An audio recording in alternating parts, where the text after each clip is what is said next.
So I found this hearing talking about that big, beautiful bill with Senator Elizabeth Warren and Bernie Sanders calling out this Secretary of Treasury. Okay. And it is great because what they're saying is amazing.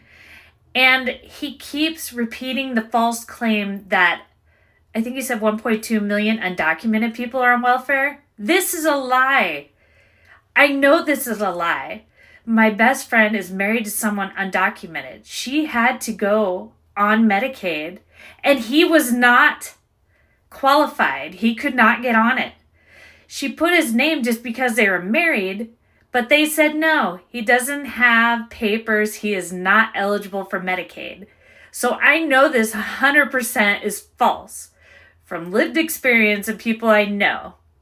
So let's get that straight out of his lying mouth, because if they are, it could be that they have a child that's a citizen. They would be on Medicaid, but not the undocumented. So that is a lie they like to spread to make you hate undocumented people and take away from that rich people getting their big cut, which they weren't even asking for, by the way. They weren't demanding some cut. They knew they were lucky to get the cuts they had, but they're not asking for this. This is the Republicans because they too are rich. So they're helping themselves and Trump, of course.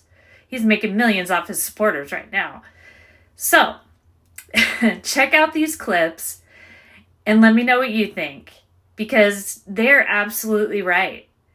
And this secretary is lying, and he's just keeping the Trump propaganda going. And I know it. I know it 100%. So nobody could tell me I'm lying, because I know. Again, lived experience is my knowledge and also reputable sources. So check this out. Let me know what you think. This is Laura from The Undocumented Truth. Don't forget to like, follow, and share. We have a movement here, and we need to be loud. We cannot let this bill go through. Call your senators and say, stop this bill now. Trump administration has, I think, 13 billionaires in office right now, leading government agencies. Is that about right, do you think? I have no idea, Senator. I think that's what the number is. Do you think it's a coincidence, given the large number of billionaires in the Trump administration, that this particular piece of legislation would provide $235 billion in tax breaks to the top 0.2% by expanding the exemptions in the estate tax? Senator, I will tell you that when the 2017 Tax Cuts and Jobs Act passed, my tax rate went up. Well, I don't know your exact situation, but I can tell you. Tell me about how many people do you think are in the top 0.2%? Sorry? Number of people in the top 0.2% who would benefit from this particular $235 billion tax break. Well, the top, I know the top 10% is right. now paying 7% That's not the question. of the total tax. My question is, why do you think at a time of unprecedented income and wealth inequality, when people like yourself economically have never, ever had it so good, why do you think it's a good idea to cut Medicaid for low-income and working-class people by $700 billion to give $235 billion in tax breaks to the very, very, very richest people in this country, perhaps a few hundred families? Please justify that and tell me about that. Well, Senator, I don't know, but the Democrats had the trifecta, and there was no tax increase or wealth tax on billionaires. You choose. I'm not talking about a tax. You chose not to Mr. do Bessent, that, I am so not you talking can tell about me. a wealth tax. Explain. A few hundred of the wealthiest families in this country, $235 billion tax break. Explain to the American people why you think that's a great idea.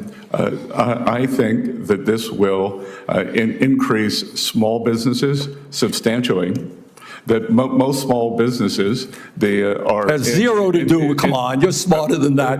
This is the top 0.2%. This is not a mom and pop store. These are multi-billionaires, and the savings go to their kids after they pass away. This is nothing more than a gift the billionaires in this country. Well, sir, that's just not correct, because the top 10% paid a bigger share of taxes after TCJA. I'm talking about one provision in this. I don't want to argue with you about taxes in general. One provision, few hundred families, $235 billion in tax breaks.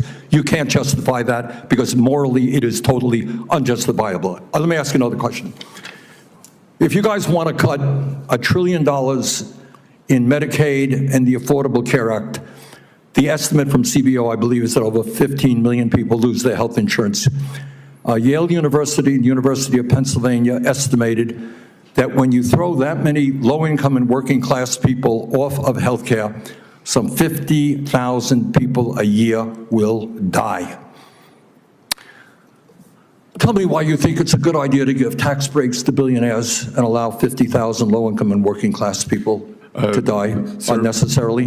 Senator, first of all, that's overstated by 5.1 million. That is not attributed to this bill. It is simply It's a combination. That's true. No. You all had a scheduled expiration of Obamacare subsidies, and you did not extend that when you were in charge. 5.1 million, 1.4 million illegal aliens on Medicaid. All right, And there are work requirements. And our goal is to get more money to children and mothers. Really? Your goal is to get more money to children, and working people. Really? Come on. Do you know how many people, and I was surprised to hear this, I don't know if you know it or not, how many people lose their jobs every year, quit, or get fired or whatever? Do you have any idea? Well, there's something called the quits rate, and so when the job market is strong, more people quit. But yeah, I was surprised that I just researched this.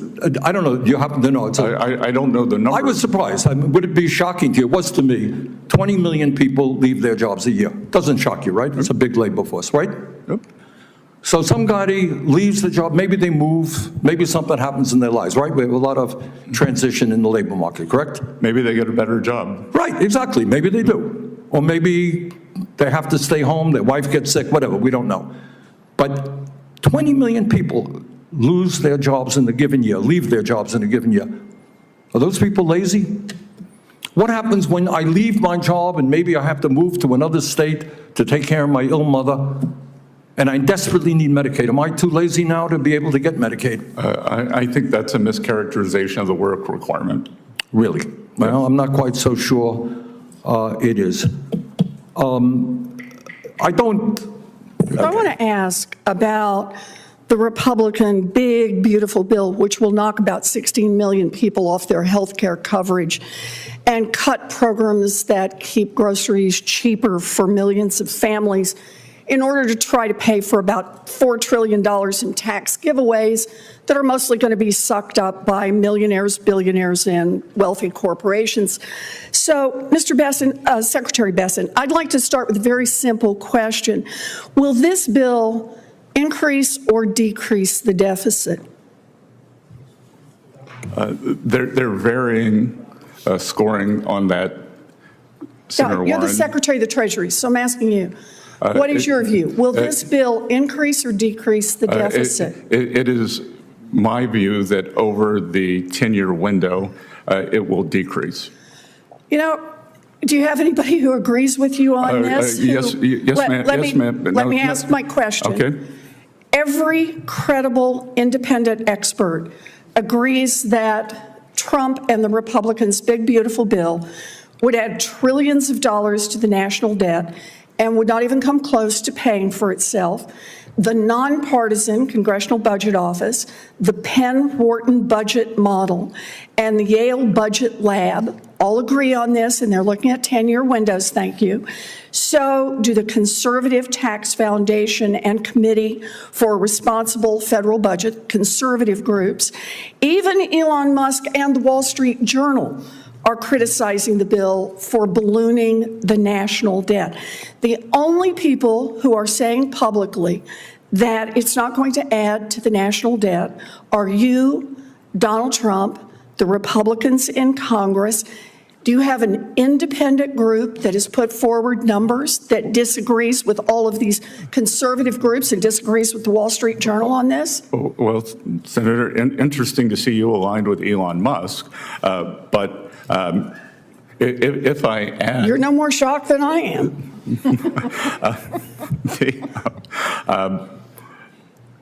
If we want to take the full congressional budget scoring, they predict, and I don't agree with their methodology, they predict a 2.4 trillion deficit. But Okay, so the answer to the question is yes. No, but may I finish? They include that, but they've also scored 2.8 trillion in tariff income. So even in Washington, D.C. math, Okay, so- in Washington, D.C. math, that is a 400 billion surplus. Okay, so let me make sure I understand. This bill, you admit, will increase the deficit by $2.4 trillion, but you think there will be another bill and another set of agreements that somehow materialize, haven't materialized so far, don't have any statutory authority, but that will make up the difference. So the answer to the original question, will this bill increase or decrease the deficit? I think you just said it will increase. This bill increases the deficit. No, I want to use all the CBO scoring, and you can't take one without the other. I don't agree with the CBO. One is the law that we are scoring, the bill that is in front of us. We don't have a tariff bill in front of us to score. Mr. Secretary, let me go on to the second question. You have said that government spending is, quote, out of control. You have also called government spending, quote, unsustainable. In fact, in the name of fiscal responsibility, you're working with the Republicans on this big, beautiful bill to pass the biggest cuts to Medicaid and the Affordable Care Act in American history. So, Mr. Secretary, help me understand here. Why is the national debt so very important that you're trying to kick 16 million people off their health insurance, but increasing the national debt doesn't seem to matter if you're cutting taxes for billionaires and billionaire corporations? Well, first of all, a huge portion of this goes to family-owned businesses that are pass-through entities that are below that level, Senator, and I am sure you share my goals of Main Street prosperity. You know, I'm glad to do tax cuts for people of modest means. The question I'm asking is, why does the deficit not matter to you? We're talking about knocking 16 million people off their health care, but it matters not. It does matter to you if we're knocking people off their health care, but not. Well, first of all, that figure is overstated by 5.1 million. That is amount not attributable to provisions in this bill. So you think it's okay just to knock 10 million people off their health care? First of all, let's set that straight.